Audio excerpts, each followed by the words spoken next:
La tensión que sentía estando en este nuevo ascenso era difícil de describir. No eran solo las reglas que me ponían los pelos de punta, ya que eran mucho más estrictas que cualquiera con anterioridad, y esas eran solo para el nivel 1 y el nivel 2.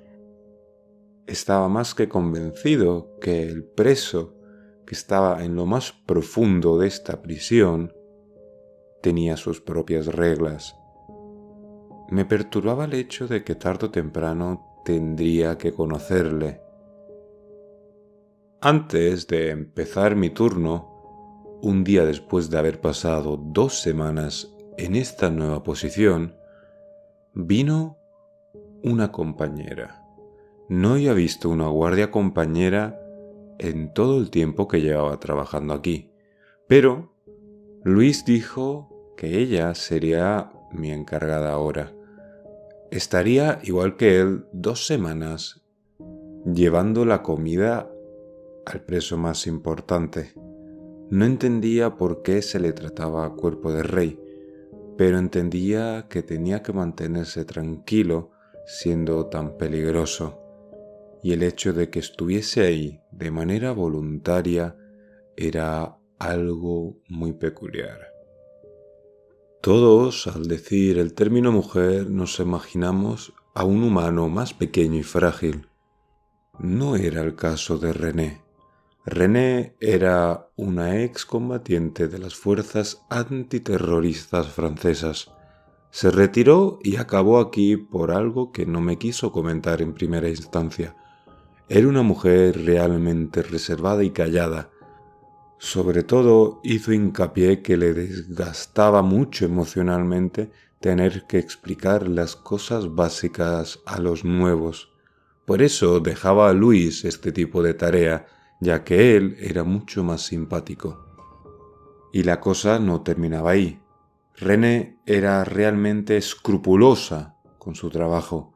Ese fue el motivo por el que dejó las fuerzas antiterroristas. Tenía un toque muy fuerte con la limpieza. No es una limpieza del hogar, no, es con su propio cuerpo. No podía aceptar o tolerar que otra persona la tocase, porque pensaba y sentía que estaba sucia.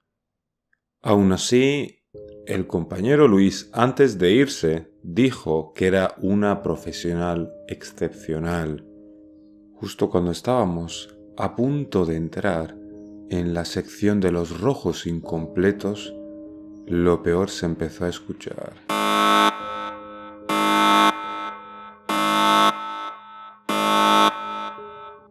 Era la alarma central de la prisión. Había una fuga. Todos los compañeros estaban corriendo ferozmente por el pasillo. Nos ordenaron que cerrásemos a cal y canto la parte de los rojos incompletos y sobre todo que nos quedásemos de guardia para que ningún recluso entrase a esa sección. El momento en el que se escuchó esa alarma, no hace falta ni decir que se volvieron eufóricos. Sabían que estaban por ser libres, o esa era su impresión. Muchos de ellos nunca estuvieron en más de una fuga en esta prisión, mientras que los rojos completos estaban en completo silencio. Sabían que esta no fue ni será la última fuga o intento de la misma en esta prisión. Estaban tan serenos como un día cualquiera. Yo aproveché a mirar por una de las ventanas con barrotes hacia el patio de recreo y descanso. Ahí estaban los azules, amotinados, haciendo que lo que era un patio de recreo pareciese una pequeña fortaleza, llena de mesas y sillas.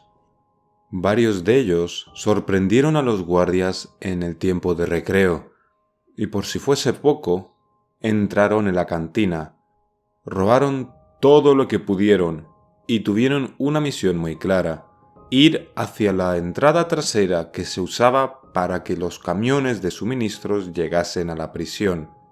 Se creían que eran los más inteligentes y los primeros en pensar eso. Se creían que esta era otra prisión cualquiera, porque muchos de ellos ya estuvieron antes en prisión y ya tenían experiencia con los guardias, pero no con estos. Se pensaron que eran como otros guardias, que algunos tenían porras, tenían tasers y tenían armas de goma. Cosa común en las prisiones de Rumanía, pero no. Estos guardias, en el momento en que los vieron amotinados, entraron como un pelotón de combate y empezaron a dispararles a bocajarro. La mecánica se repitió hasta que ninguno de los amotinados quedó en pie. Los demás presos, que estaban atentos al conflicto para saber si podían verlo como una oportunidad o una sentencia, ya tenían su respuesta. Este tipo de conductas los marcaría y correría la voz a la nueva generación de presos de qué es lo que significaba un motín en esta cárcel.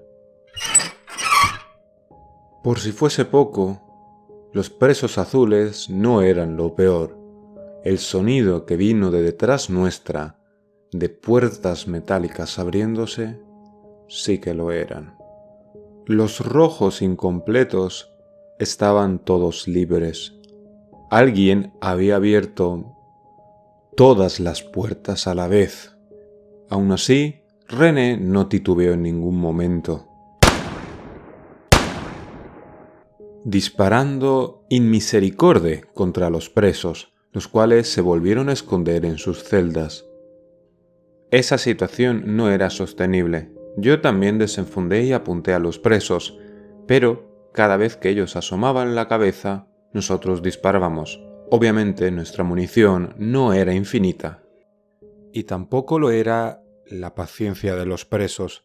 Sabían perfectamente que éramos el único obstáculo que tenían delante ahora mismo.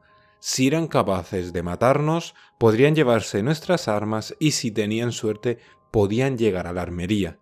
Ahí podrían atrincherarse y serían muy complicados de sacar.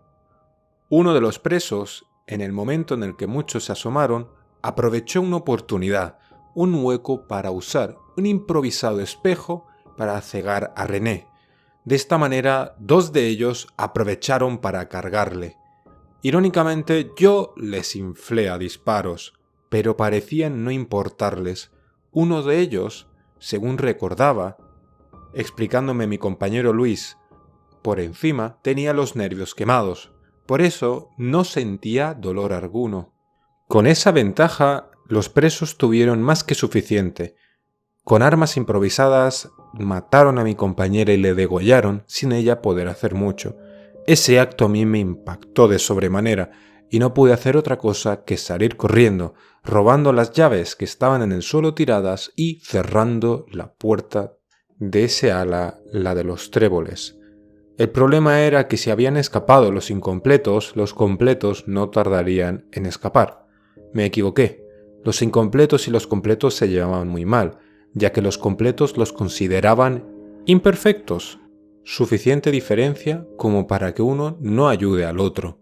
Intentaron romper la puerta, y ese tiempo, que para mí era valioso, lo aproveché para ir a la armería, avisar a todos los guardias, pero no había ninguno. Todos ellos estaban en el patio. Una muy mala señal, ya que la única persona que estaba cerca de la armería era la enfermera, que se escondió para así estar en el lugar más seguro que había en la prisión.